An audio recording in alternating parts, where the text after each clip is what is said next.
بسم اللہ الرحمن الرحیم۔ السلام علیکم ورحمۃ اللہ وبرکاتہ۔ آج کی آیت سورہ آل عمران، آیت نمبر 23۔ اعوذ باللہ من الشیطان الرجیم۔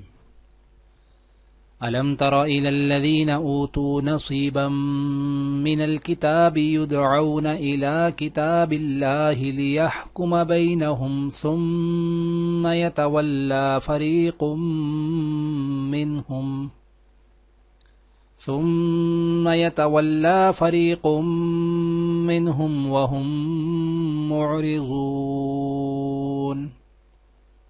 کیا تم نے ان لوگوں کو نہیں دیکھا جنہیں کتاب کا ایک حصہ دیا گیا تھا کہ انہیں اللہ کی کتاب کی طرف دعوت دی جاتی ہے تاکہ وہ ان کے درمیان فیصلہ کرے، اس کے باوجود ان میں سے ایک گروہ منہ موڑ کر انحراف کر جاتا ہے۔